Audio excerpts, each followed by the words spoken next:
Alabama, Florida State. Years Georgia opened with Clemson, and then Oregon and LSU and Les Miles opened with Oregon and smacked them around. Alabama knocked around USC and Wisconsin and Vatech for years. The SEC fears nobody. Stop it. I love the SEC. Put them on. By the way, if you just had an only SEC college football playoff show, it would be absolutely wonderful. How about that out there, SEC backers? SportsGrid's College Football Today. So the Mets, they went through a rough stretch where they were terrible, but, they win the series versus the Mariners. They're kind of turning things around just a little bit. Like, the offense has been there. You said they were in a playoff race. It's tough to say, they need to win. It's like trying to trust teams in different sports at the end of the season. But the hitters are hitting right now. Lean into the Mets, lean into the Phillies. These teams have something to play for, and they're cooking right now. Pro Baseball Today, only on SportsGrid. I think what you saw last year is it's tough to say, it's projectable. But I do think it's something that when you're taking shots here, you're looking for a bye-week coverage wide receiver on your roster or a guy that has upside who's young enough to grow into more of a role. I think the development of Bo Nix was stunningly good last year. If we can build on that again this year, I think Marvin Mims is a really good selection as the 57th wide receiver off the board. Fantasy Sports Today, only on SportsGrid. What does he do after he hits the home run? He walks over to the fan and he pats him on the back and gives him a high five. This is the same fan that's been going after him for the entire game. Dave Roberts after the game saying, hey, look, every once in a while, it's kind of funny to see Shohei, who's got this wonderful personality that we almost never see. It was great to see him do that with the fans. NewsWire, only on SportsGrid.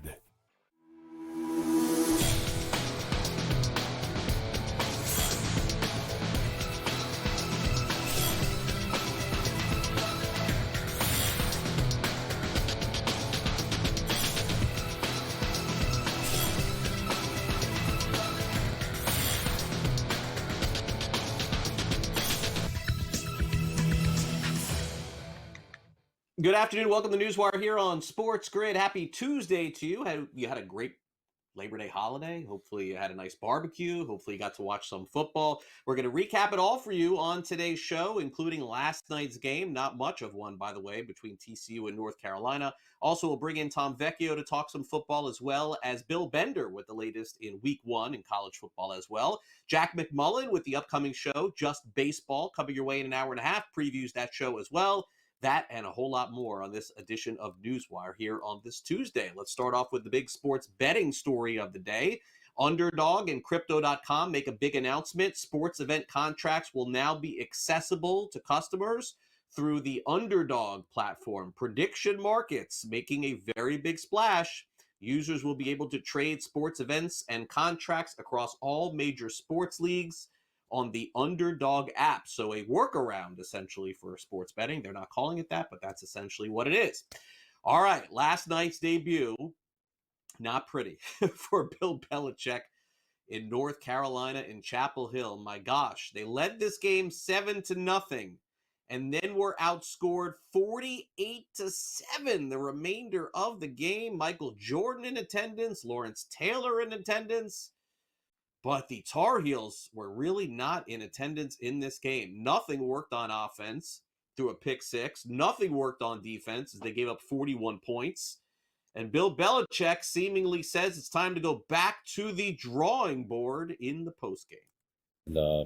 We played competitively, but then just couldn't sustain it. So obviously we have a lot of work to do.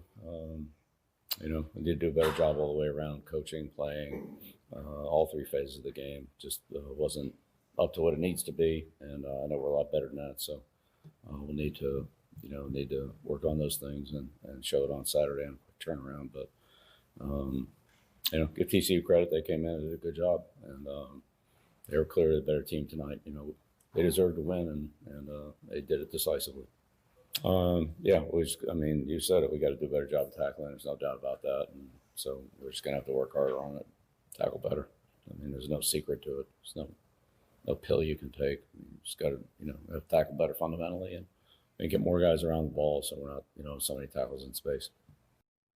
Big weekend in the state of Florida, my home state, for virtually everyone, including South Florida, and Florida State and Florida, and of course the University of Miami, who beat Notre Dame on Sunday night, 27-24. Carson Beck threw 205 yards in his debut for the Hurricanes. He also threw 2 touchdowns. Head coach Mario Cristobal, of course, has had some issues in the past closing out games and almost couldn't close this one out too, as Notre Dame came storming back in the fourth. But Cristobal talking about, in the end, getting the job done. You know, we started well, had the issue with the field goal, and then the middle 8 was awesome. Scored at the end of the half, scored on the way out, and then we stalled, you know. And big play by the defense, getting the turnover. Ruben returns it. We didn't get a touchdown. We settled for a field goal. A lot of confidence there, Carter. And, you know, after that, we all felt that, you know, in practice, he hits him at 55 plus, actually hit 2 63-yarders, you know. So we have a lot of confidence in him. We have a lot of confidence in the snapper, the holder, and the guys protecting. So it was it's what we practice, you know. Our practice and preparation became game reality. The biggest upset of the weekend in Tallahassee, number 8 Alabama visit its Doak Campbell Stadium, 31-17 the final. Alabama was almost 14-point favorites in this game, and it was not close from start to finish. Looked very much like Florida State could be a different team this year than they were a year ago. Unfortunately for Kalen DeBoer, when that poll comes out later today, Alabama will drop significantly. Had some opportunities to get back in the game there. Name of the game is that we can't be hesitant early on. Okay, we got to start faster in all ways. Yes, I know we went down and scored first drive, pieced some plays together, and found a way to put it in the end zone. But just the next couple series, both sides of the ball, we got to do a better job. And we had opportunities there in the second half, but we gave them life. We gave them hope and confidence in the first half there. And then what it does is it puts you in a spot where you got to be perfect. You know, you're playing from behind, and you got to be perfect. And you know, the stress on the guys to make every play becomes greater and greater. And you know, I choose to believe we got a good football team, but you know, we can't play on our heels. Like, we're not going to be what we think we can be, what we want to be, if that's the case. And the battle of 1 versus 3 goes to number 3. Ohio State takes care of business at home Saturday afternoon, defeating Texas 14-7 in the game. It was all the Buckeyes defense dominating this one from start to finish. Arch Manning was the Heisman favorite going into the game. No longer the case after he was 17 of 30 for just 170 yards. Ryan Day talked about getting the little things done, especially on defense, to get the win. You know, in week 1, we can't beat ourselves. We wanted to let them beat us. And, you know, for a first-time starter, you just don't want to put them in that situation. You know, so hindsight says we did the right thing, but, you know, you're never too sure. But I thought the drive that the offense had there in the first half, I think we ate up over 8 minutes off the clock, which was part of the game plan, because, you know, we wanted to keep their offense off the field. And then to finish it with that 4th and 1 was big, and then the play by Carnell. But, you know, the story of the game was the defense. You know, Matt, I thought, put a good game plan together. The coaches put a good game plan together. But the grittiness of our guys running around, there's a lot we can build on here, a lot we have to improve on. The team you see right now will not even be close to the team you see halfway through the season or at the end of the year. But it certainly makes the corrections a lot easier to make after a win against, you know, a top 5 opponent like this. Great environment in Clemson, South Carolina on Saturday night, but the end result not as good. LSU defeats Clemson 17-10 to come back to win that game. Expect LSU to move way up in the poll this week. Announcement yesterday, pretty big one, by the way, from Sean McVay. Matthew Stafford, who didn't play at all in the preseason or practice at all, is going to start this week. Stafford is back at quarterback for the Los Angeles Rams as they open up coming up this weekend. So good news for them. On the flip side, the Packers are being a little cagey with Micah Parsons. As of right now, his status still uncertain. He, of course, did not practice or play at all in the preseason, and they're saying that he could play in week 1, but they're not entirely sure, which is kind of funny that Stafford will play, but Parsons will not. Okay. The Steelers have extended, by the way, Jaylen Warren, their running back, 2 years, $12 million ahead of their weekend opener, so stay tuned for that when they take on, of course, the New York Jets. Najee Harris cleared for contact. Good news for him. He'll play Friday night.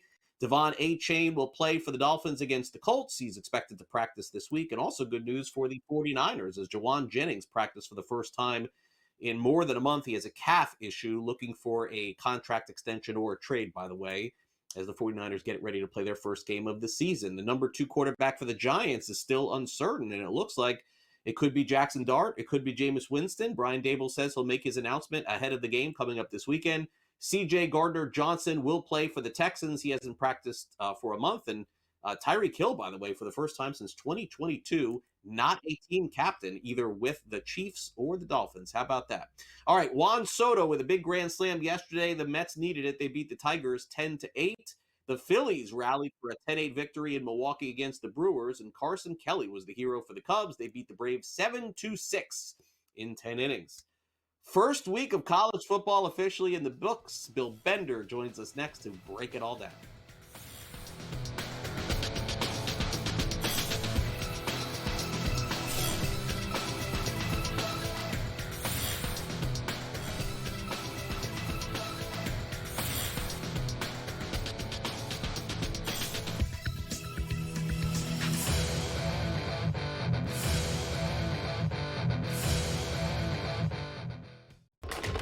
Enter into the magical world of McLuck.com, where even the smallest of spins can win real cash prizes.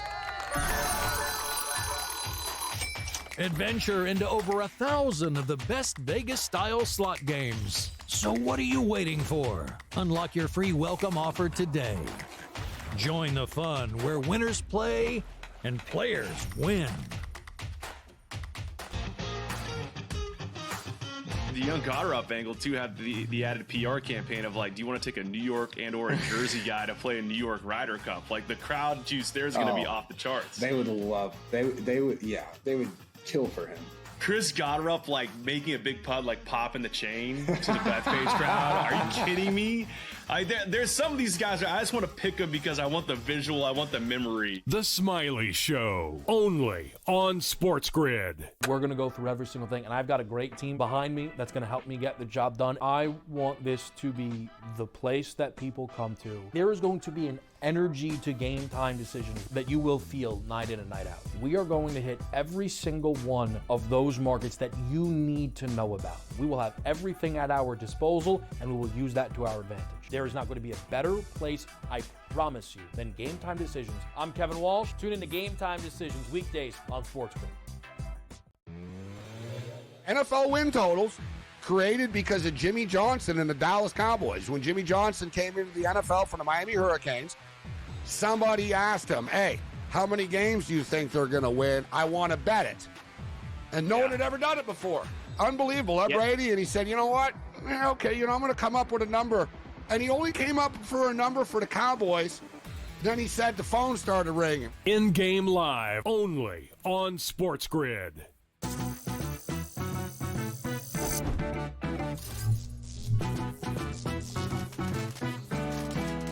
Did you know sportsbooks tend to draw up tighter bet lines for events that get even more bettors, like championship games or major matchups? My tip, try betting on less popular sports. You might have a better shot at beating those odds. Now, go get lucky. See you in Las Vegas. Let's get lucky.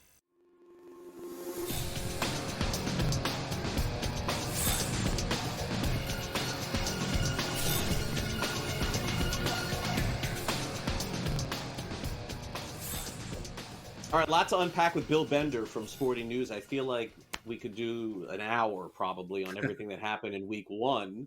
And you know what's funny, Bill, is I think we probably are still be talking about week one after this week. Man, this college football week two has like one good game, and that's okay because we got some great games this past week. It feels like most of the schools, Bill, after just like these crazy showdowns have a lot of cupcake city from what I see coming up on the schedule this week.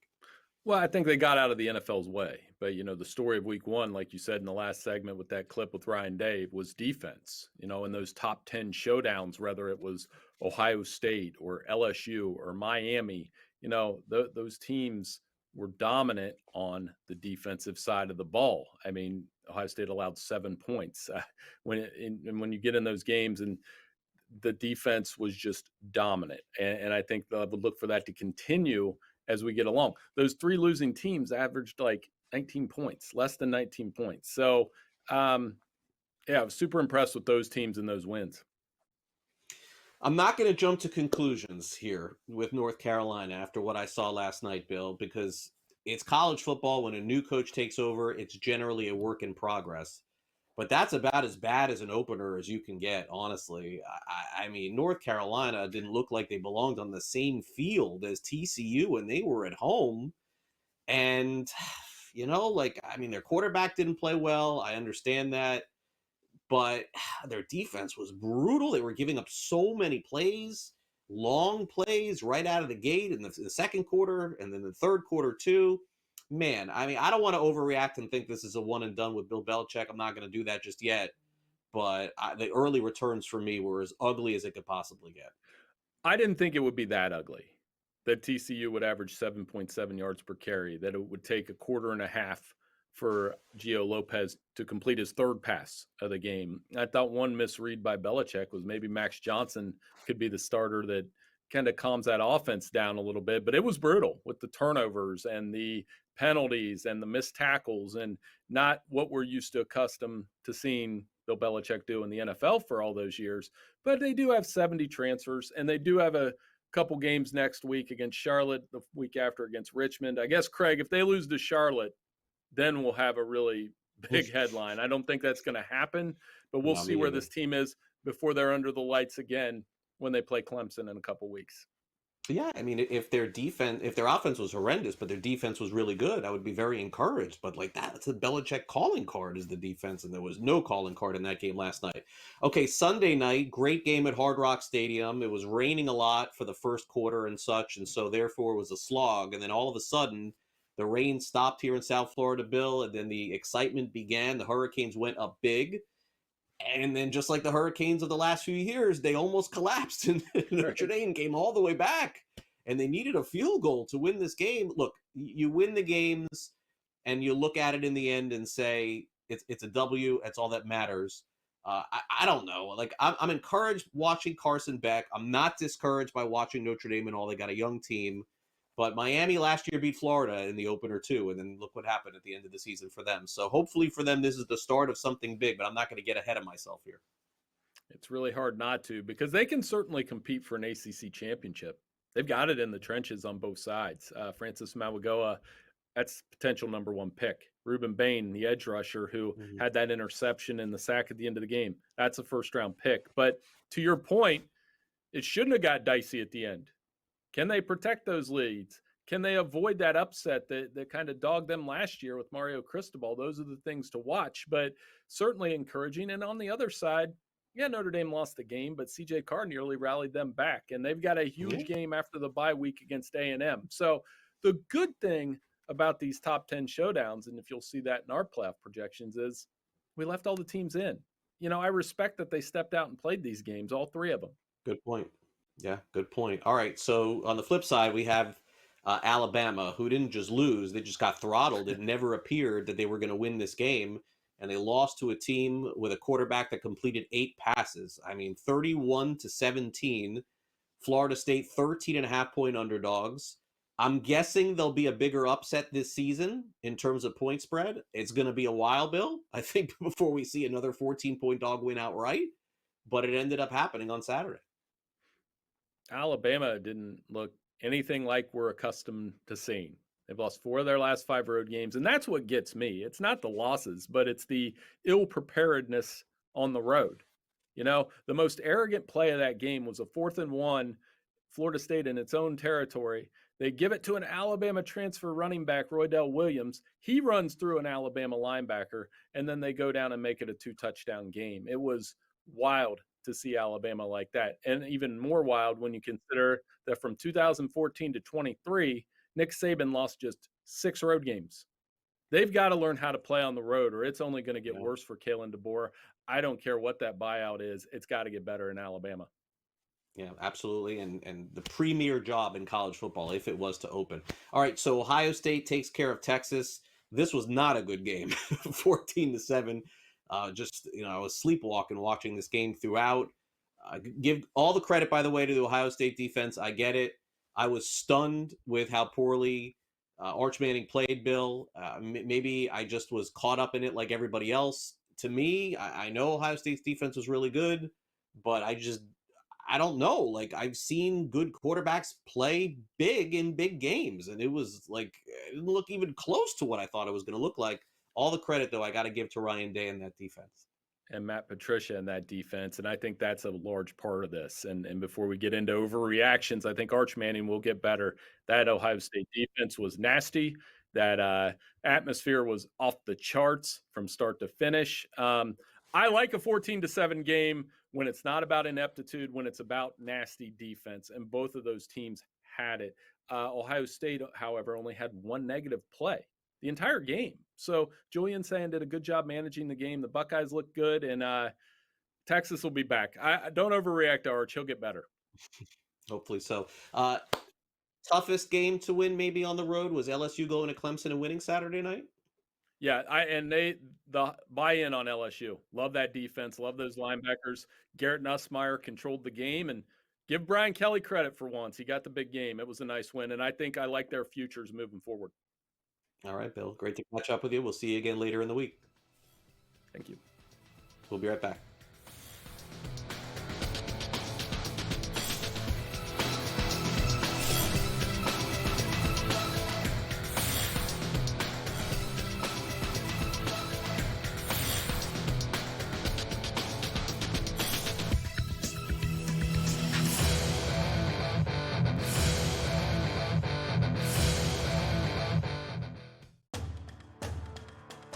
Alabama, Florida State, years Georgia opened with Clemson, and then Oregon and LSU and Les Miles opened with Oregon and smacked them around. Alabama knocked around USC and Wisconsin and Vatech for years. The SEC fears nobody. Stop it. I love the SEC. Put them on. By the way, if you just had an only SEC college football playoff show, it would be absolutely wonderful. How about that out there, SEC backers? SportsGrid's College Football Today. So the Mets, they went through a rough stretch where they were terrible, but, they win the series versus the Mariners. They're kind of turning things around just a little bit. Like, the offense has been there. You said they were in a playoff race. It's tough to say, like, oh, they need to win. It's like trying to trust teams in different sports at the end of the season. But the hitters are hitting right now. Lean into the Mets, lean into the Phillies. These teams have something to play for, and they're cooking right now. Pro Baseball Today, only on SportsGrid. I think what you saw last year is it's tough to say, oh, it's projectable, but I do think it's something that when you're taking shots here, you're looking for a bye week coverage wide receiver on your roster or a guy that has upside who's young enough to grow into more of a role. I think the development of Bo Nix was stunningly good last year. If we can build on that again this year, I think Marvin Mims is a really good selection as the 57th wide receiver off the board. Fantasy Sports Today, only on SportsGrid. What does he do after he hits the home run? He walks over to the fan and he pats him on the back and gives him a high five. This is the same fan that's been going after him for the entire game. Dave Roberts after the game saying, hey, look, every once in a while, it's kind of funny to see Shohei, who's got this wonderful personality that we almost never see. It was great to see him do that with the fans. NewsWire, only on SportsGrid.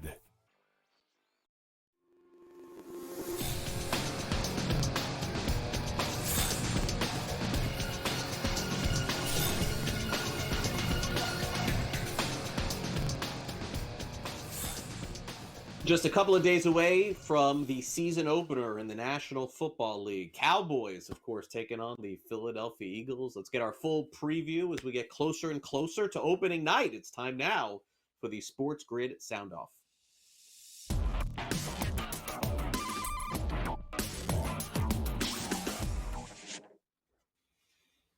Well, as usual, the team that wins the Super Bowl plays the first game of the season at home on Thursday night. It is the Philadelphia Eagles. To some surprise, it is the Dallas Cowboys that they're facing. Not sure how they factored into the mix, except for we want a lot of people to watch. Right now, Philly 7.5-point favorites over Dallas over at the FanDuel Sportsbook. One of the reasons why may be a slight change in the spread. I think I've seen a half because of the trade that sent Micah Parsons away from Dallas. And of course, he's now a member of the Green Bay Packers. As the Philadelphia Eagles prepare for the game, let's hear from Nick Sirianni, Jalen Hurts, and Saquon Barkley. First, let's hear from Sirianni when he heard about the trade, that he knows he does not have to prepare for Parsons on Thursday. Nick, what'd you think of the Micah trade?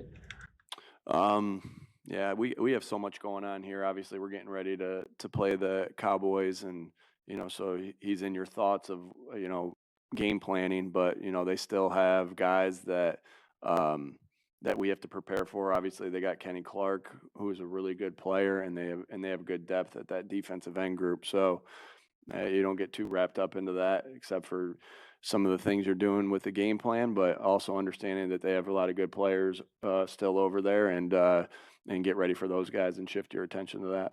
Yeah, I think it's just a mentality that's preached, and I think it's the lessons learned over time. I think all of us in this building have learned a ton of lessons throughout our journeys here, and I know Coach Sirianni can speak to that. I can speak to that. As a unit, we can speak to that, and as a unit, we've evolved and been able to find different ways to win on both sides of the ball. And so that's what it's about, really being able to remain a sponge, remain diligent in everything, and learn from all of your experiences. That's how you grow. I've talked all off season about putting last year behind you, then you unveil a banner to celebrate that Super Bowl. What's that moment going to be like? Do you even enjoy it for a second? Probably not. See it fall down, put a smile on your face, but then gotta go right to work. Got a division opponent coming in on a Thursday night football game and start of a new season. So, what we did last year was special. It's going to be cool to have that moment, but most important thing is win that football game, and that's where our focus is. Now, on the flip side, the Dallas Cowboys have a lot to unpack on Thursday night. Very specifically, who is going to replace Parsons on the end, and also who's going to replace him in the locker room as far as leadership is concerned. Let's hear from head coach Brian Schottenheimer, the head coach, and then the assumed leader on offense, Dak Prescott. Yeah, I don't, nothing changes. I think, Dak doesn't need to be the only leader we have. The guys have just, identified a bunch of other guys. Dak needs to play quarterback, and Dak needs to try to lead the league in wins. That's what we're trying to do. If we can lead the league in wins, the leadership ability is there.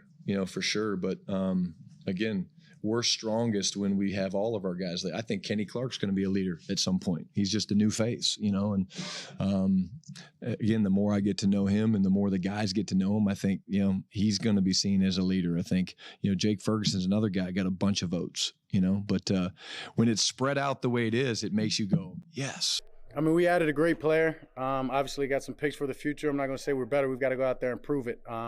We'd have to prove it even if he was on this team. So I'm not going to say that by any means. But I know adding a guy like Kenny Clark, adding a true leader, a real man that's going to only elevate this team, who's been a Pro Bowl player and is excited about being here. I know our focus right now is Philly. I think that's everybody's focus in that locker room. I don't think anybody's hung up on that.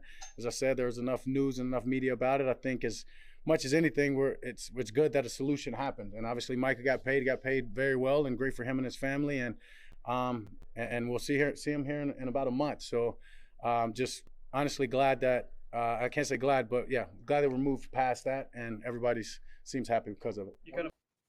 Now, for whatever reason, a lot of money coming in on the Eagles on Thursday night. The total's still 47.5, but it seems like I checked this morning before I came on the show, and it said 7.5. But Frank says that FanDuel's got this posted now at 8.5. Eagles on Thursday night. They'll raise the banner. Generally speaking, by the way, teams don't do very well when they got to raise the banner in front of the home crowd. So we'll see if that helps the Cowboys at all going into the game. All right, coming up next, we'll bring in Tom Vecchio. We'll dive into the very latest in terms of some potential futures and props in the NFL. We'll talk about the Indianapolis Colts and go through some players as well. You're watching NewsWire on SportsGrid. We'll be back right after these quick messages, so stay on the grid.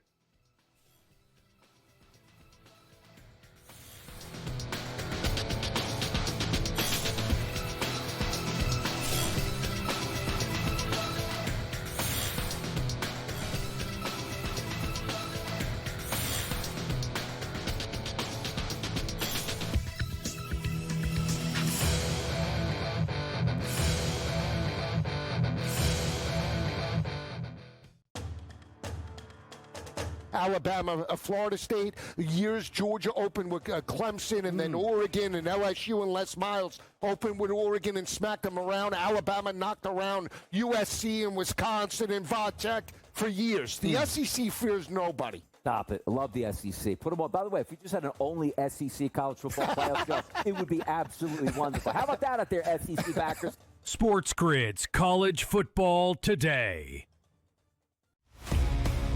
So the Mets, they went through a rough stretch where they were terrible, but, you know, they win the series versus the Mariners. They're kind of turning things around just a little bit. Like, the offense has been there. You said they were in a playoff race. You know, it's tough to say, like, oh, they need to win. It's like trying to trust teams in different sports at the end of the season. But the hitters are hitting right now. Lean into the Mets, lean into the Phillies. These teams have something to play for, and they're cooking right now. Pro Baseball Today, only on SportsGrid. I think what you saw last year is it's tough to say, oh, it's projectable, but I do think it's something that when you're taking shots here, you're looking for a bye week coverage wide receiver on your roster or a guy that has upside who's young enough to grow into more of a role. I think the development of Bo Nix was stunningly good last year. If we can build on that again this year, I think Marvin Mims is a really good selection as the 57th wide receiver off the board. Fantasy Sports Today, only on SportsGrid. What does he do after he hits the home run? He walks over to the fan and he pats him on the back and gives him a high five. This is the same fan that's been going after him for the entire game. Dave Roberts after the game saying, hey, look, every once in a while, it's kind of funny to see Shohei, who's got this wonderful personality that we almost never see. It was great to see him do that with the fans. NewsWire, only on SportsGrid.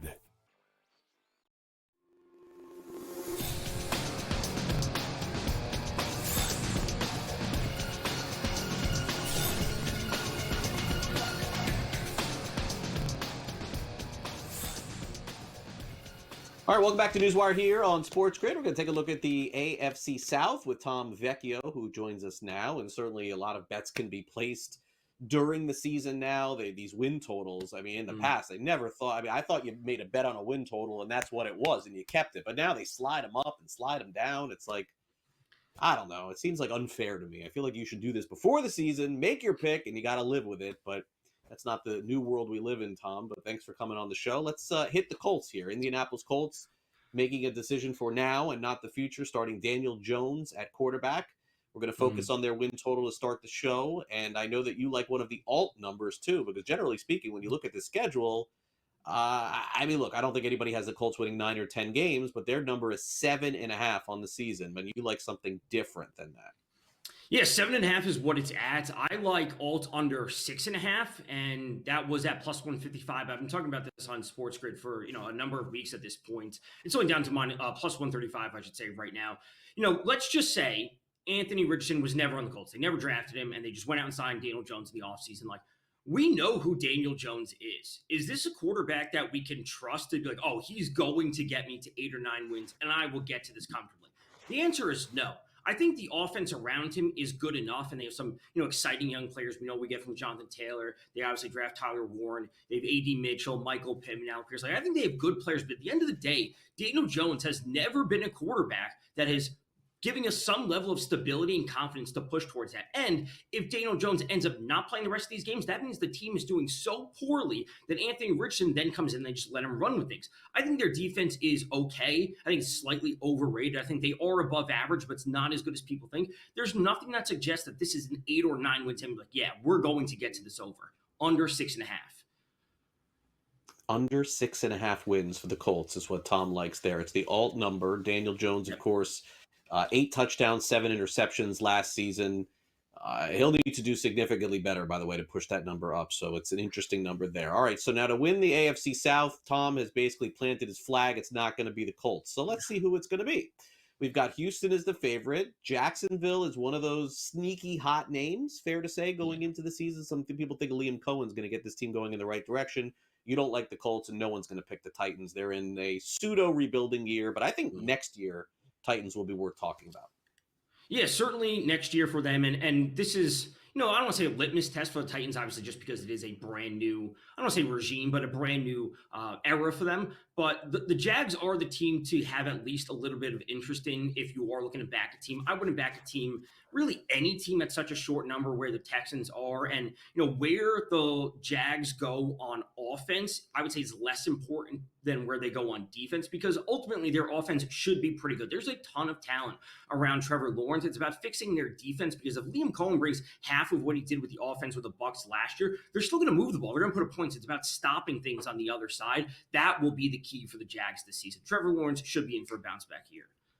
Now, in Tennessee, as I said, next year is probably the goal for them to get back to the postseason. But for this year, we're going to take our first look at Cam Ward, who I do think has a chance to be very good. 3,200 passing yards. This feels like a really low number for me on the touchdowns. Basically 1.5 per game, 18.5. And to win the Rookie of the Year, he is 3-1. It may take a little time here, Tom. I understand that. But, man, Cam Ward was a superstar in college last year, and he's not being treated like that going into his first year in the NFL. Yeah, I would have far more interest in either one of those props, the yards and the touchdowns. I would lean towards the yards first than I would have Rookie of the Year. I just think the number's not good enough at Rookie of the Year. And I think there are a lot of good rookies. Like, we obviously can see Genti win it. And even if Cam Ward doesn't have a bad year, he just may not be in a spot to win it. Personally, I am extremely high on Emeka Egbuka, that I think he could be in for a massive role moving forward. There's there's always going to be someone else that pops up if Henderson gets off to a hot start. I just don't think Cam Ward's price is appropriate. I think the yards are really interesting for Cam Ward. He should be able to push and hit 3,500 this year. I think right now, one of the upside picks to potentially win the passing title in the NFL could be our next subject. That's Baker Mayfield. He is 14-1. And if you look at the names ahead of him, they're not really all that exciting, Tom. Like, you look at Stroud and you look at Purdy. I mean, I certainly could make a case for any of the ones above that, but Stroud not coming off a year that he would like. Purdy, of course, weapons will be discussed quite a bit as to who he has. I think Mayfield probably more of a 10-1 shot, not 14-1. Right, and that's where I'm at. The Goff number, I think, is okay. We do have to factor in that they lost Ben Johnson. So the offense around and the pieces are the exact same for the Lions, but they are having a new offensive coordinator. When we're looking at Baker Mayfield, if you look around the industry and look at season-long projections, a lot of people have him going in this 40, 41, 4,200 kind of range.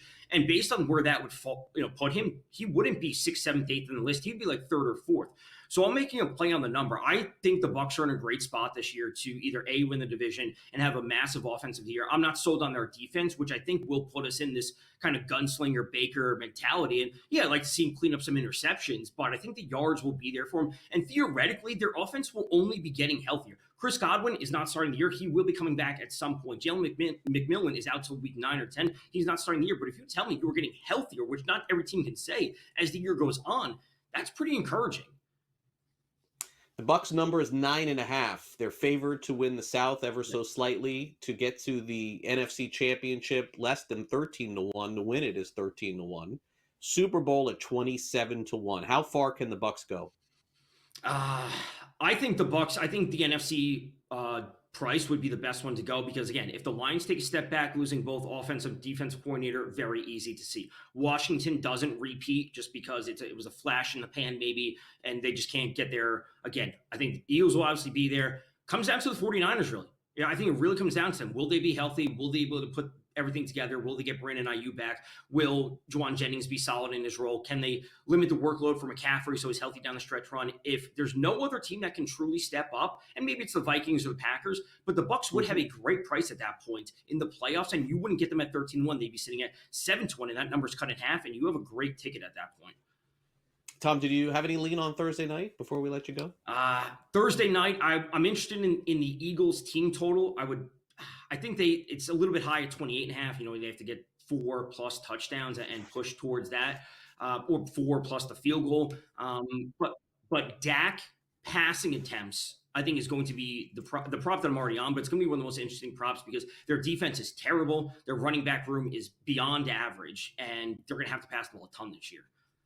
All right, now let's get to a quick prop here going into NFL Sunday. Certainly there's a lot of opportunities out there. We have games Thursday night, Friday night, Sunday, and then Monday as well. Who are you in on the player prop market?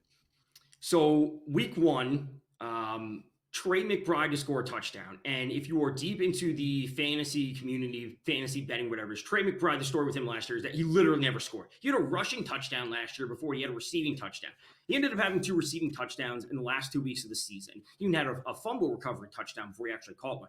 This is a player who had a 29% target share last year, a 32.8% red zone target share, and he did all this, and he literally didn't score until the final 2 weeks of the season. So I can, already see the jokes writing themselves like, oh, he went the entire year without scoring last year. Of course he scores in week 1 of this year, and then he's going to go on some tear this year. I think he's legitimately the second best tight end in the entire league behind Brock Bowers. So the number on Trey McBride at plus 175 or plus 185 does not reflect the role that he plays in the offense with a 32% red zone target share. So this is as much of a play on the number, along with the matchup going up against the Saints, who are going to be terrible this year. So they get him going with a touchdown in the first week of the season, and then it's just consistent throughout the year. Yeah, it's funny. I see a lot of fading the Saints, and I understand that, look, Tom, they're not going to be as good as last year. I agree with you. I think they'll probably end up being the worst team in the NFL. But it is week 1, and they are at home, and they usually play well in that place, no matter who suits up, offense, defense as well. I know they're a fadeable commodity throughout the year, but I just, they started off 3-0 last year, right? And then they just completely hit the skid. I think they play tough. They're not going to be good, but they will play tough, trying to prove things under Kellen Moore, the new coach. I think they will play tough. They're not going to be good, though. Yeah, I would agree. Can't win more than 5-6 games, I wouldn't think. All right, Tom, enjoy the week. Thanks again for coming on. Thanks for having me.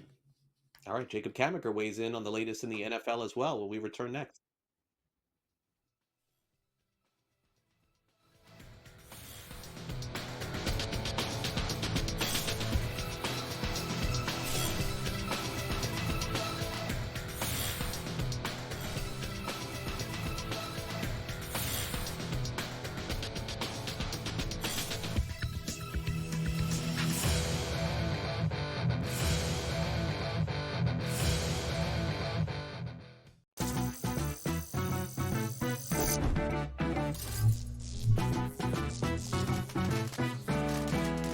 Here's a tip. Some machines and online games have higher average payouts than others. Want to try to maximize your odds? Well, do some research online to find games which have the highest RTP or return to player percentage. So now, go get lucky. See you in Las Vegas. Let's get lucky. Devon Acham, calf issues are really tricky. I'm not saying he's going to be on the PUP list or anything like that, but it is something to monitor. And he is a small running back, and I think chasing last season is just a problem. I can't take him over Derrick Henry at the end of the first round. I think it's crazy. And Ollie Gordon's a player we talked about. Here's the preseason stats for Ollie Gordon, Matt. 26 attempts, 126 rushing yards, 4.8 yards per carry, and a touchdown. Fantasy only on SportsGrid.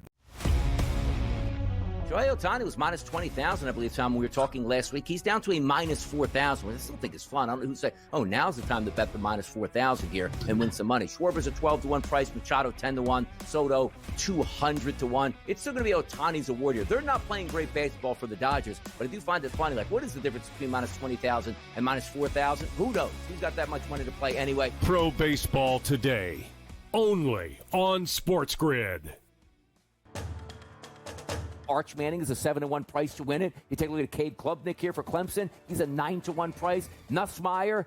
Then we see Jeremiah Smith.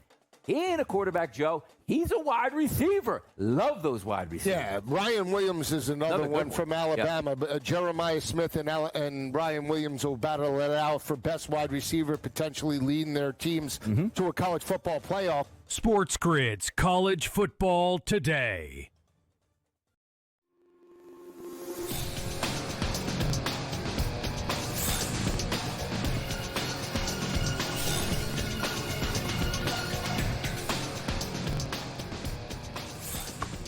Jacob Kamiker is with us from USA Today ahead of week 1 in the NFL. So we'll hit on some different topics than we talked about with Tom and see if we can get a feel for the upcoming season. Great to have you back here on NewsWire. Jacob, let's get started here. I think a bit of a surprise for everyone to see that Matthew Stafford is indeed going to play for the Rams in week 1 this season. No training camp, no practice at all. Same could be said for Micah Parsons. They're not playing him. or maybe they won't. I don't know. Maybe he will play. We'll see. But I mean, kind of strange here, and I'm very curious to see Stafford play and see if he can get through the game on Sunday. Yeah, I agree with you. We've seen some reports, come out. Sean McVay, of course, has been confident. He said the other day in a news conference with reporters, I think that was over Zoom, he said he's confident he's going to be able to practice all week, and he didn't say whether he'd be limited or full participant, but it sounds like he thinks he'll be ready for week 1 and he's going to play. But it'll be interesting to see how he looks, if he looks fully healthy. But I know they're going to have to manage that injury throughout the season. So you wonder what type of upside do the Rams have if Stafford has to miss a handful of games. If he's missing 3 or 4 games, I think you can trust Jimmy Garoppolo to keep you afloat in that range. But if he's missing more than that, or if he's, hampered by the injury as he plays, gets a little bit rougher. So I think this week 1, Matthew Stafford's going to be a big storyline, especially for people who are backing the Rams or think that they're going to be one of the NFC favorites this year. Have you made an official pick for Thursday night with the Eagles now moving up to 8.5-point favorites on the FanDuel Sportsbook over the Cowboys? Total 47.5. And considering how many people love to take the Cowboys, gosh, I'm a little worried for them going into Thursday night. But Jacob, as you know, in the NBA and in baseball and in football as well, the openers, you never know. Teams raise that banner and the other team ends up winning. I've seen that a million times before. What do you think about this week? Yeah, so I think if you look at the buzz around the Cowboys the last week with the Micah Parsons trade and all the fallout from that, people are anticipating, this team is going to be terrible. And they might not be wrong about that. But in this opener, I'm not sure they should be as big an underdog as they currently are. I still think the Eagles will win, but I think this game's going to be closer than people anticipate. The main reason for that, the Eagles are breaking in a lot of younger starters on defense. They've lost a lot of veterans. They had Milton Williams, Josh Sweat leaving free agency. They traded CJ Gardner-Johnson, and they let Darius Slay go. And Howie Roseman has done a great job of accumulating young talent on that side of the ball, and I trust Vic Fangio to get the most out of these guys. But in week 1, I'm not sure they'll be fully gelled yet, and I think Dak Prescott and the Cowboys passing offense might be able to matriculate the ball downfield more than people are anticipating. So in my opinion, that 8.5 number is a little bit too high. So I'm leaning on betting the Cowboys in that one. But I think the better bet overall in this is going to be the over-under of 47.5. I think this ends up being a week 1 shootout while these two teams navigate these changes on defense. So I think we're going to get an exciting game. I think the Eagles pull out the win, but I don't necessarily know that it's going to be by more than a touchdown. Should be a fun game Thursday. Should be a fun season considering that Washington is now in the mix maybe to win the division after the season that they had last year. I would not ask you to take Dallas or New York, but would you consider taking Washington over Philly to win the division? I mean, the Eagles are one of the bigger favorites to win their division this season, minus 145 to win the East. I think if you're looking for a value pick, Washington's fine because at that plus 220 number, that's really a 2-team race. I don't think the Cowboys or Giants are really going to factor into that. So if you think that, hey, the Eagles might take a step back or be slow out of the gate and Washington's going to take a step forward, by all means, go for that. I kind of think that Washington might have a little bit – they had an easier schedule last year than they do this year. So I think that given how Jaden Daniels played, I think they're a playoff team regardless. But I still trust the Eagles just have so much continuity on offense. They're returning 10 of their 11 starters from a team that thrashed the Chiefs 40-22 in the Super Bowl. So I'm saying to myself, I don't want to bet against the Eagles with what we've seen. But, hey, they lost their offensive coordinator. They've lost some pieces on defense. So if you're a believer in Washington taking another step forward, yeah, you could certainly back them in that spot. But I think my lean is still on the Eagles. Fair enough. Friday night in Brazil, we get the Chiefs and Chargers. This should be a fun one. Chiefs -3, total 45.5, and both teams kind of looking the same as they did a year ago. A healthier Chiefs team, and of course, the Chargers are just looking to get over the hump in that division. Who do you like in this one on Friday? Yeah, so I'm going to back the Chiefs in this one, and it's kind of a coin flip game as the spread would indicate, but I'm just looking at the Chiefs. What upgrades did they make to their team? And the biggest one they made was getting left tackle Josh Simmons in the first round of the NFL draft. He could have been a top 10, top 15 pick if he hadn't suffered a torn patella or a patellar tendon injury in his knee. The Chiefs got a steal at the end of the first round, and by all accounts, he's played very well in camp. So if he can lock down that left tackle spot, which was a problem for them last year, Patrick Mahomes now has a healthier receiving core. Granted, no Rashee Rice as he's suspended, but Xavier Worthy's in his second year. Travis Kelce, yeah, he's getting older, but he spent the offseason training and working on his explosiveness, so maybe he'll have one more good season in him. And then Hollywood Brown is currently healthy. So you look at the receiving core, you look at the offense, it should be a little better than it was last year. On the flip side, the Chargers offense lost left tackle Rashawn Slater, who's one of the more unheralded blockers in the league. So that's going to shuffle their line a bit, and I'm a little worried about how they'll stack up against the Chiefs because the Chargers love to run the ball. But with a weaker offensive line against a very well-coached Steve Spagnuolo Chiefs defense, I'm just not willing to back them in this spot, especially on the road in Brazil. That is a tough environment to play in, and I feel like the Chiefs have more experience with their recent Super Bowl appearances in those neutral site games. But I'm interested to see, more than anything else, how's the field going to look in that game? Because it was a little slippery in the Packers-Eagles last year. So we'll see what happens. Broncos have moved up to plus 290. That's a big jump for where they were a year ago.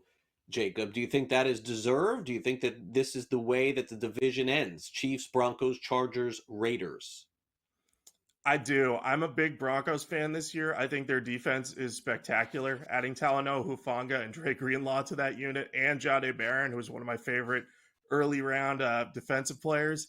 That defense is going to be very, very good. So even if Bo Nix, plateaus or takes a step back after a solid rookie season, teams are going to have a lot of trouble scoring on the Broncos, and they have enough offensive weapons to kind of work their way into the playoff race. So I'm excited to see what Sean Payton can do there.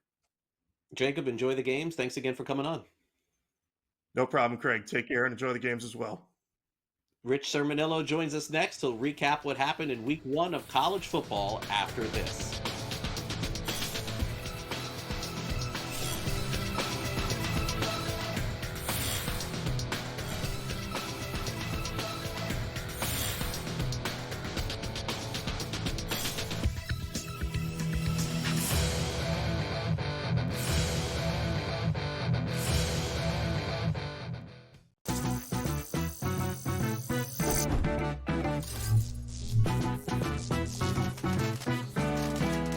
Playing online blackjack and want to try upping your odds? Well, here's a tip. Cheat cards tell you statistics for whether you hit or stand on every move. If you're into stats, this could be your ticket to winning. And it is totally legal. Now, go get lucky. See you in Las Vegas. Let's get lucky. The Pirates use that thing, Joe. It's like once every 15 years, we'll hope for the perfect storm with lightning in a bottle, then we'll try to rebuild it again. Enough, man. In this day and age, with the prospects that you can certainly have by stinking every year and top-flight talent like you see in Paul Skeens, it's just a shame, and it gets on my nerves. Like, for me, being a Phillies fan, I think it's hilarious. Like, I never want Pittsburgh to be good. Why? Not because it's a rivalry. It's just a team you don't have to worry about in the playoffs, and your team can make the playoffs. The Early Line, only on SportsGrid. The NFL has ruined the concept of trade requests. It's not real. It's just a negotiating tactic. I'd appreciate reporters changing the language, because in the NBA, when a player requests a trade, they get dealt. In the NFL, nobody actually thinks it matters. If Jacoby Myers is going to buck that trend, and if Jacoby Myers is going to get traded, we'll see where he goes. Game time decisions, only on SportsGrid. Hopefully starting in 2027, where I think the schedule could just completely get blown up, which would be so exciting for the fans, the players. So there's interesting things that I've heard that that would be like one of the first things that could say that people are talking about, and that things could really get changed up a little bit. The Smiley Show, only on SportsGrid.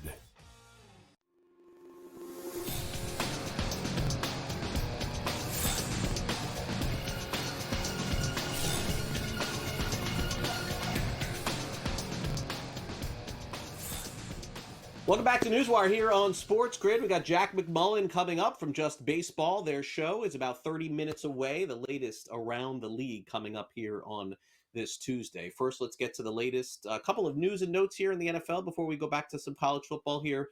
Gabe Davis has re-signed with the Buffalo Bills. Remember, he used to play for Buffalo, then signed with Jacksonville. He's now headed back to play with the Bills. They play the Ravens on Sunday night. Also, Brian Dable names Jackson Dart the backup quarterback for the Giants. This, of course, is behind Russell Wilson, and so that means Jameis Winston is the number 3 quarterback with the Giants, at least to open up this season. Huge games, huge finishes in college as well this past week. We've had TCU defeating North Carolina 48-14. Miami beat Notre Dame 27-24. LSU goes on the road and defeats Clemson 17-10. Ohio State's defense takes care of Texas 14-7.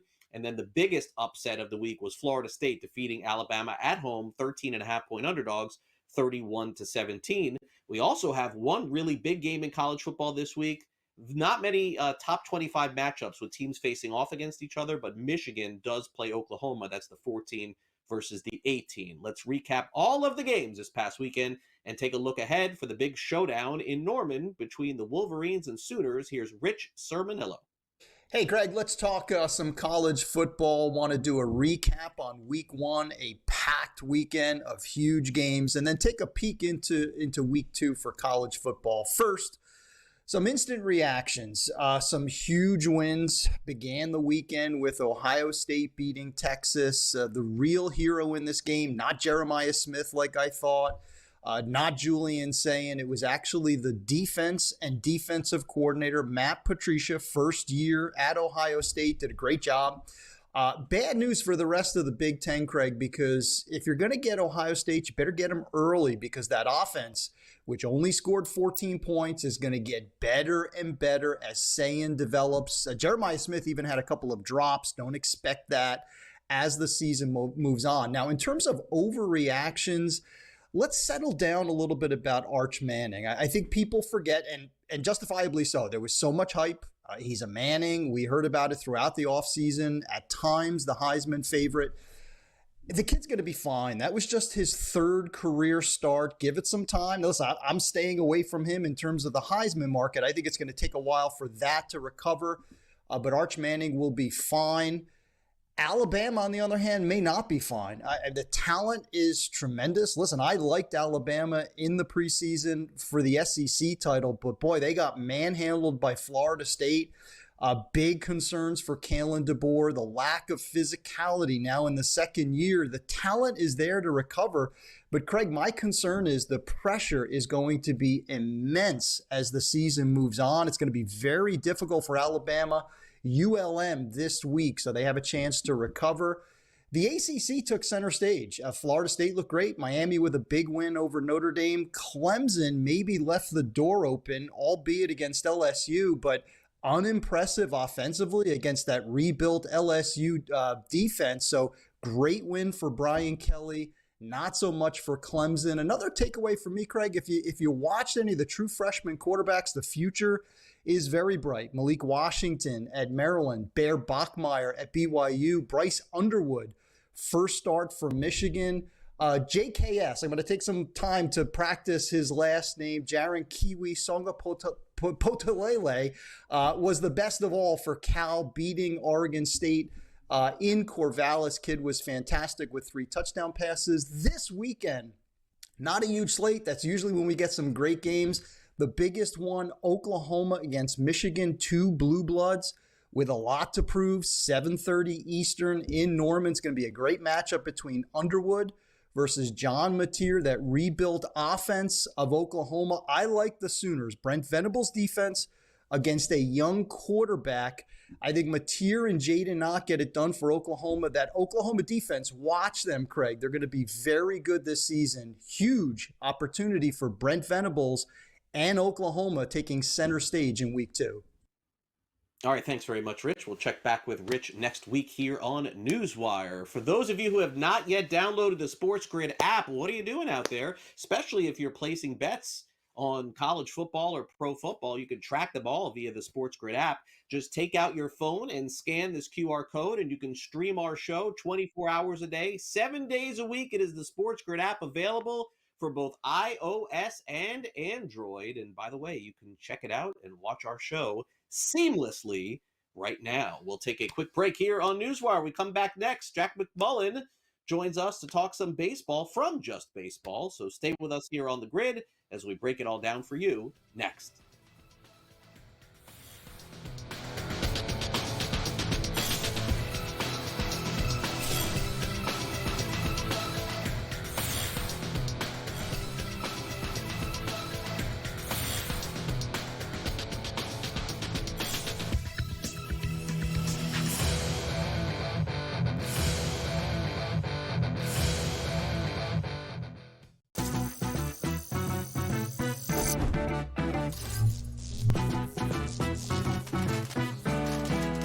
Playing online blackjack and want to try upping your odds? Well, here's a tip. Cheat cards tell you statistics for whether you hit or stand on every move. If you're into stats, this could be your ticket to winning. And it is totally legal. Now, go get lucky. See you in Lost Pages. Let's get lucky. The Pirates use that thing, Joe. It's like once every 15 years, we'll hope for the perfect storm with lightning in a bottle, then we'll try to rebuild it again. Enough, man. In this day and age, with the prospects that you can certainly have by stinking every year and top-flight talent like you see in Paul Skeens, it's just a shame, and it gets on my nerves. Like, for me, being a Phillies fan, I think it's hilarious. Like, I never want Pittsburgh to be good. Why? Not because it's a rivalry. It's just a team you don't have to worry about in the playoffs when your team can make the playoffs. The Early Line, only on SportsGrid. The NFL has ruined the concept of trade requests. It's not real. It's just a negotiating tactic. I'd appreciate reporters changing the language, because in the NBA, when a player requests a trade, they get dealt. In the NFL, nobody actually thinks it matters.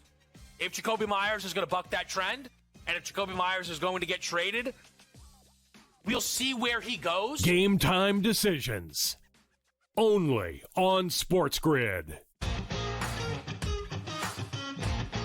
Hopefully starting in 2027, where I think the schedule could just completely get blown up, which would be so exciting for the fans, the players. So there's interesting things that I've heard that that would be like one of the first things that could say that people are talking about, and that things could really get changed up a little bit. The Smiley Show, only on SportsGrid.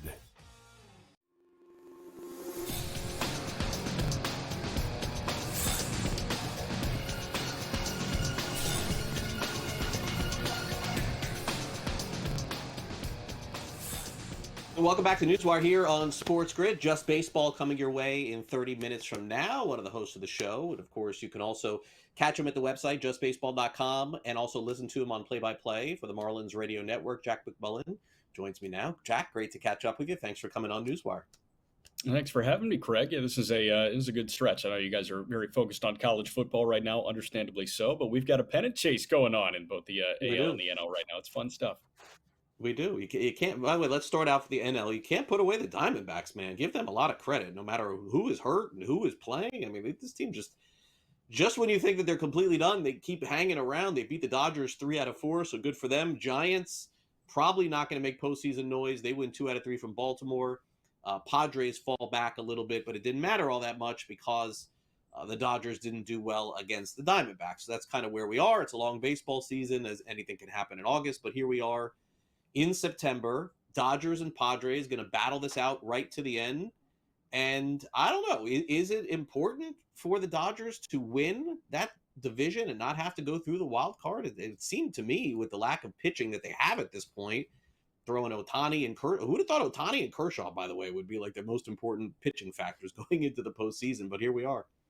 It is fun that Ohtani and Kershaw are 1 and 2 in their rotation right now as we ready for that. But I do kind of sort of think that it is important for them to win the division, to be honest with you. I think that there's some pride in that right now. Now, do I think that they are positioned to do so?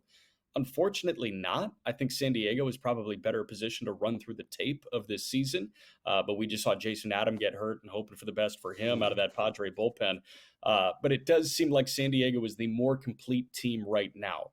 The Dodgers and the Lakers have so many things in common. And one of those is they could probably coast their way into a cushy wild card spot and then catch fire at the perfect time and run rampant through the wild card round of the DS and the CS. And lo and behold, the Dodgers run the Fall Classic again. It feels like they could line up starting pitching to do that, but then you run into the risky nature of a wild card series. It is the best of 3. So I do think that it is important to win a division right now. I don't think that the Dodgers are best equipped to do that compared to what San Diego can do.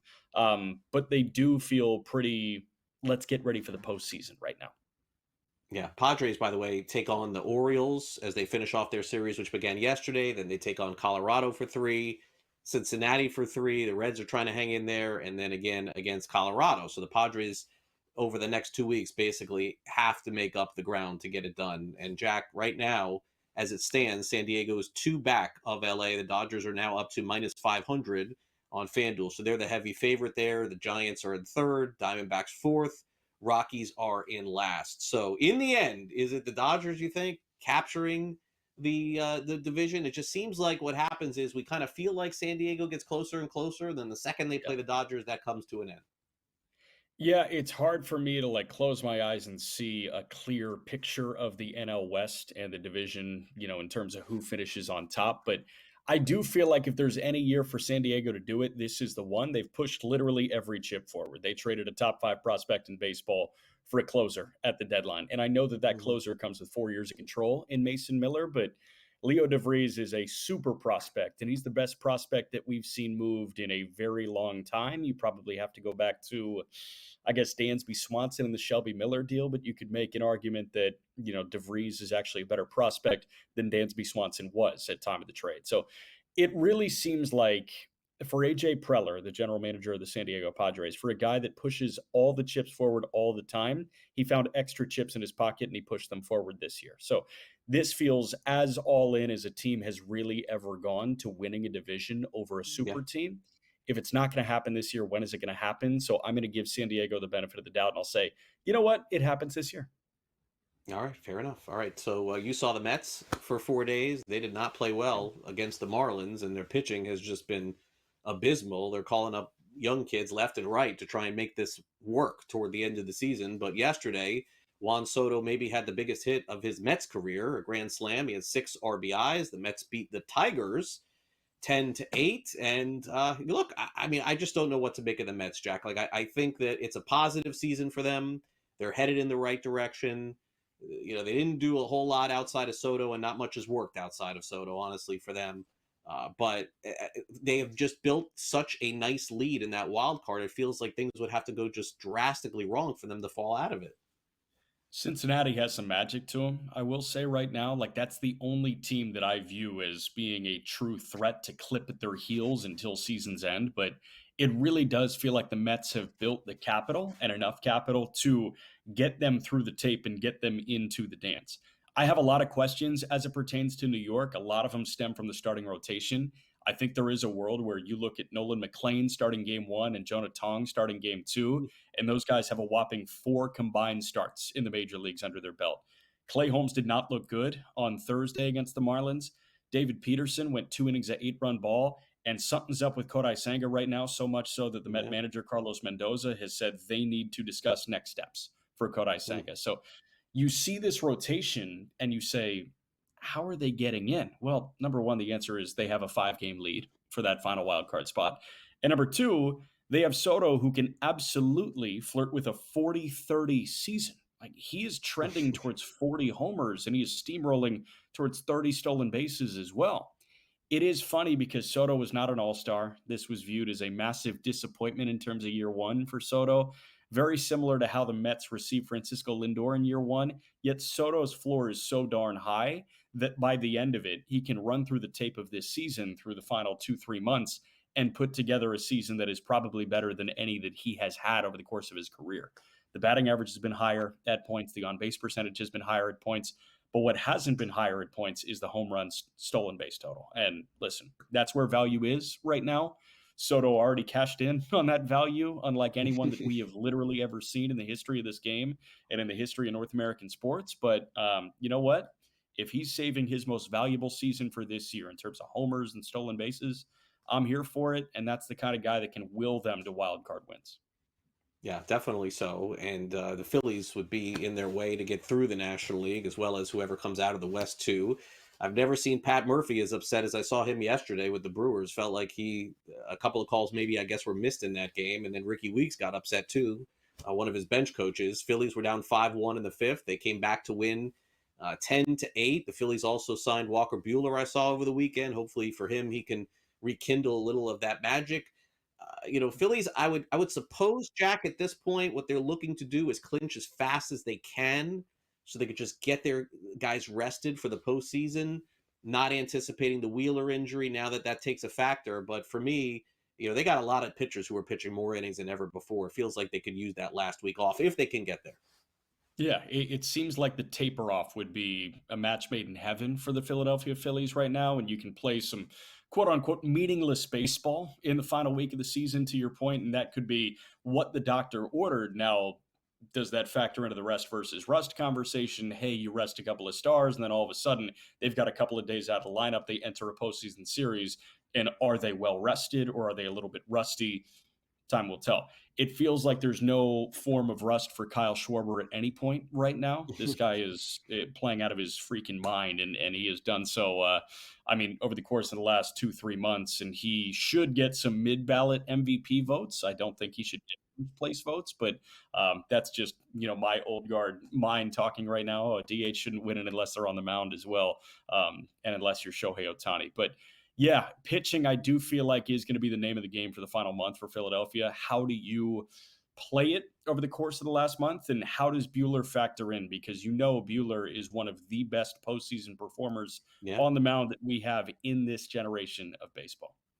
Yeah, and that would include last season as well when Buehler came on. He was fantastic. Real quick, so let me just show you the wild card. Cubs, Padres, Mets. You said the Reds have a little magic in them. The magic just comes in waves, though. They win a bunch in a row, Jack, and then they lose a bunch in a row. I know. It really does feel like this kind of holds pat right now, and you think maybe a flip-flop of the Dodgers and Padres, but we shall see. All right, we'll be back with Jack next.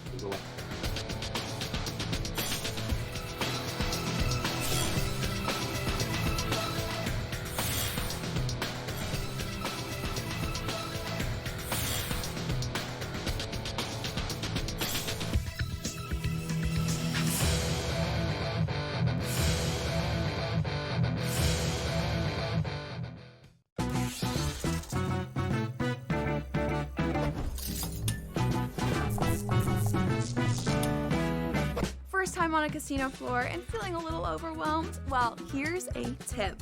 Lots of machines have a free demo mode you can try for practice. So give those slots a spin in practice mode before you start putting down some real cash. Now, go get lucky. See you in Las Vegas. Let's get lucky. Hopefully starting in 2027, where I think the schedule could just completely get blown up, which would be so exciting for the fans, the players. So there's interesting things that I've heard that that would be like one of the first things that could say that people are talking about, and that things could really get changed up a little bit. The Smiley Show, only on SportsGrid. Good news, bad news, but it's the same problem when they created this problem come draft day, right? We all knew you got too many quarterbacks. It's as simple as that. Unless one guy absolutely stinks, then you still have too many quarterbacks, because you still got Deshaun Watson, who's eligible to come off the IR this season if they really want to go down that road again. In-game live, only on SportsGrid. This is the moment every fan waits for. The countdown's over. The road to kickoff has begun. Play is here to stay. I'm not going to name names, Kevin. From win totals to player props, from division races to MVP debates, we've got eyes on every camp and data feeding 24/7, breaking down every angle across the league. Every pick, every edge, every line that matters. SportsGrid. Your road to kickoff starts now.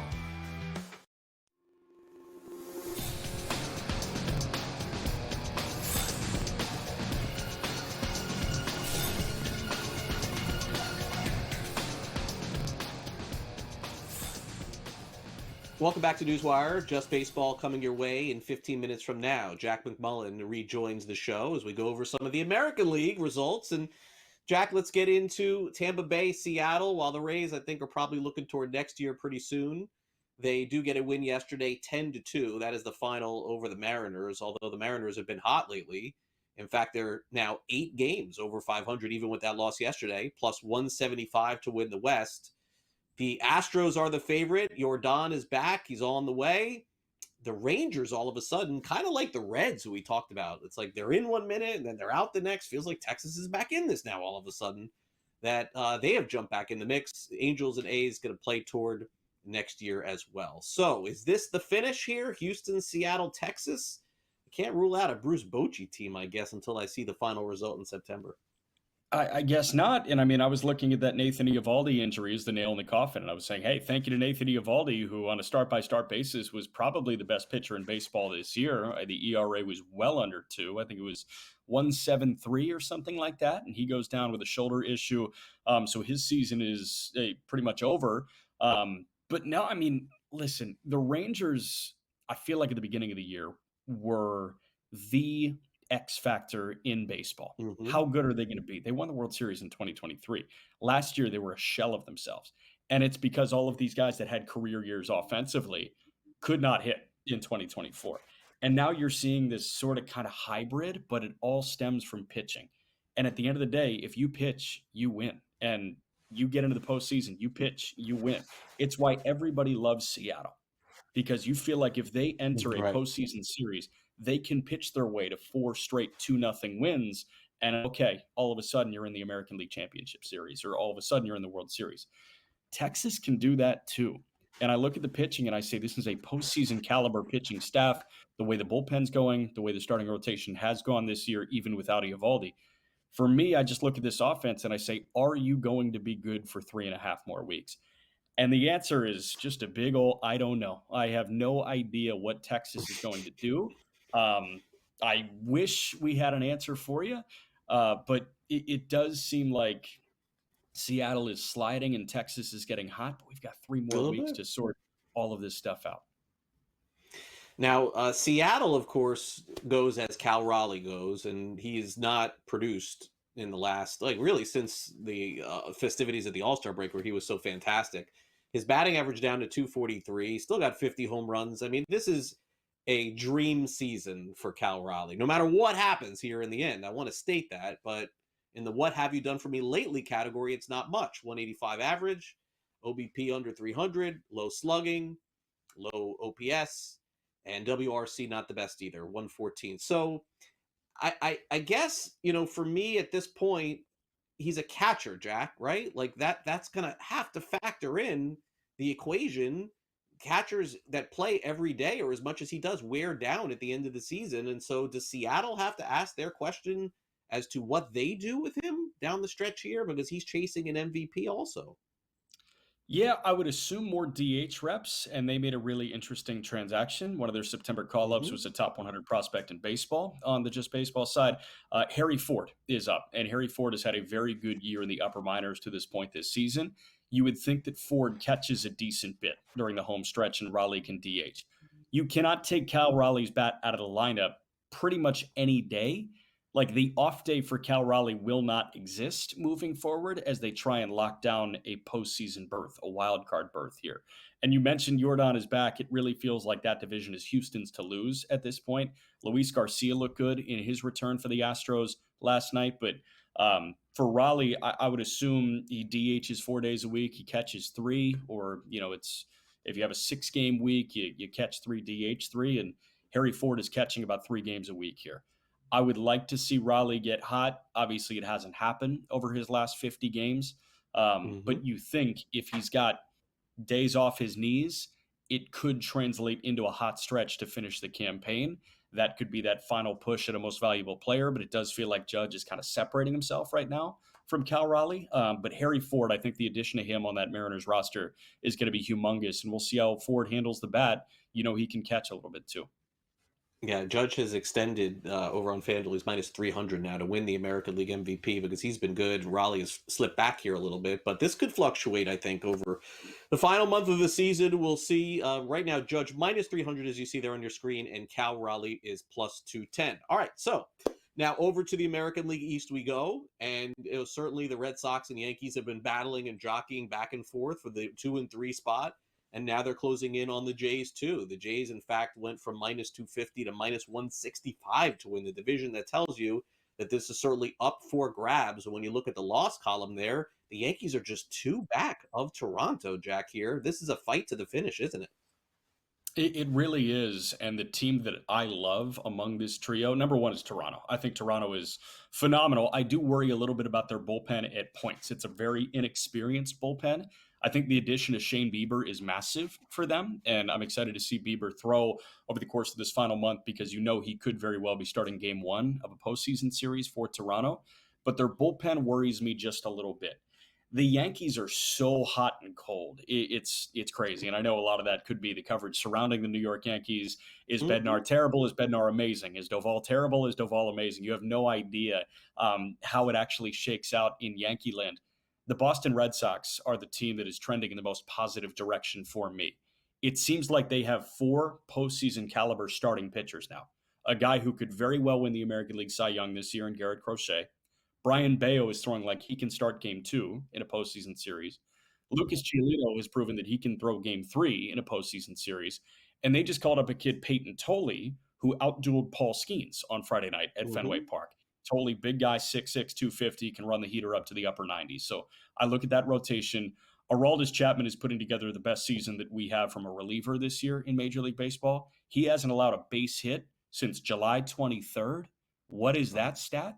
And the offense, oh, by the way, is just incredible right now. So the Red Sox are really my pick to click right now in the American League East. Yeah, and Chapman gets a contract extension over the weekend, too. That doesn't hurt. You can catch Jack on the radio broadcast tonight with the Marlins and Nationals. And then, of course, this weekend, Marlins back at home against the Phillies. Great to see you, Jack. We got Just Baseball coming your way here on Sports Grid in 10 minutes. Thanks for coming on. Great to see you, Craig. All right, we'll be back and wrap it up next.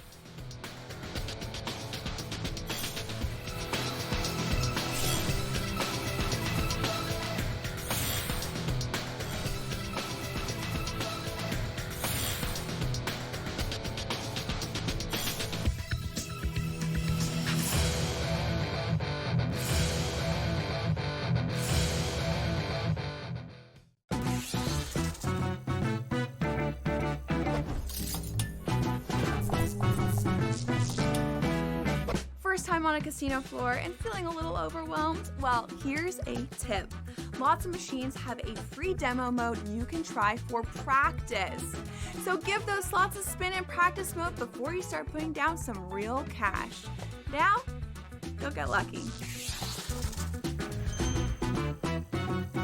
See you in Las Pages. Let's get lucky. Hopefully starting in 2027, where I think the schedule could just completely get blown up, which would be so exciting for the fans, the players. So there's interesting things that I've heard that that would be like one of the first things that could say that people are talking about, and that things could really get changed up a little bit. The Smiley Show, only on SportsGrid. Good news, bad news, but it's the same problem when they created this problem come draft day, right? We all knew you got too many quarterbacks. It's as simple as that.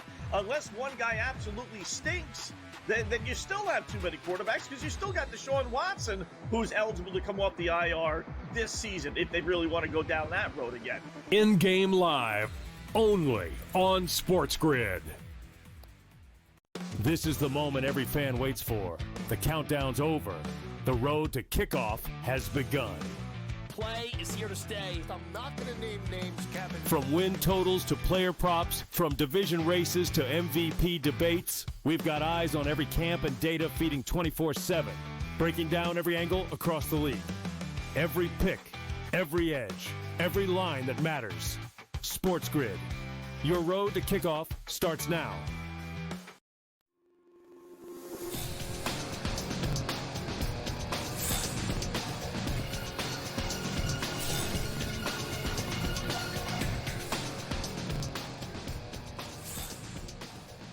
And we get ready to wrap things up. We will have a nice little send-off here to Lee Corso, who, of course, spent many years broadcasting games, coaching games, and spent his last time on College Game Day this weekend. Also, the latest on the escapades of Charlie Woods on the golf course.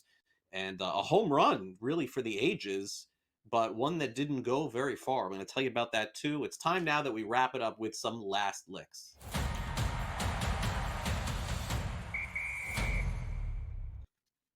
I just found this fascinating, so I wanted to do it here on the show at the end yesterday. You probably didn't see this. You were watching, football or Labor Day, barbecuing something. So Trevor Story in Boston yesterday ended up hitting a home run, and that's the way that it shows up in the box score as it should.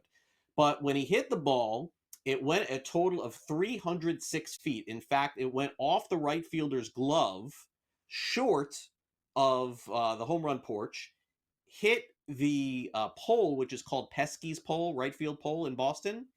And in fact, it was the shortest home run hit all season. In fact, the expected batting average of this was .010, which means it's basically an out and a fly out almost every single time.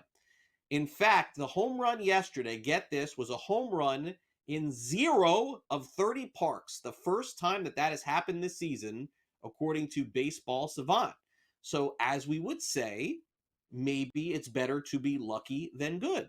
But in this case, Trevor Story, extremely lucky to have the ball hit the glove and then go off the pole, which indeed is a home run at Fenway Park. I don't know if you've ever been there, if you're familiar, but Johnny Pesky, who played way before all of our times, by the way, in the 50s, that's why they named the pole after him. So congrats to Trevor Story. He still has now the shortest home run hit in baseball all season long. I don't know about last year. I'd have to go check. All right, so get ready, folks, because, this seems to not just be cute and fun anymore. Charlie Woods is on the Junior PGA Tour and cruising toward the regular PGA Tour at this point, and he ends up with another hole-in-one this weekend. Like, this story is starting to become incredible here because, look, it was fun a few years ago, and and I saw Charlie Woods play in my backyard here in Plantation, Florida. Now he's like basically on the Junior PGA Tour and dominating. Another hole-in-one. I don't know that he is the best for his age right now at this time, but we're starting to kind of get the sense here that he's going to end up playing on the PGA Tour, which is really incredible. Now, of course, Tiger Woods' dad, one of, if not the greatest golfer of all time. But Charlie is coming on strong and ended up hitting, I believe it was 2, if I'm not mistaken, 2 hole-in-ones. This kid's crazy. He's playing great. All right, finally, let's get to some college football. This was a great story over the weekend. College football synonymous with that gentleman right there. His name is Lee Corso. Corso used to be a football player. He used to coach at Florida State University. And he's appeared on the college football show on ESPN known as Game Day for over 30 years. This is true. Now, Corso made the announcement late last year that he would be back once more to do the first week of the college football season, and then he will retire. So you're not going to see him anymore. So, and by the way, Corso very popular for putting the mascot head on his head when he picks the games. So here were Lee Corso's final picks on College Football Game Day. He took Tennessee, South Carolina, Miami, Ohio State, and then, of course, he picked his alma mater, Florida State. Those were his 5 picks. And what better way can you possibly go than to leave your broadcast by going 5-0 on your final edition of the broadcast? That, indeed, it is the case. Corso picked a perfect weekend, 5-0, including taking FSU, a 13.5-point underdog to win outright. Ohio State, an underdog to win.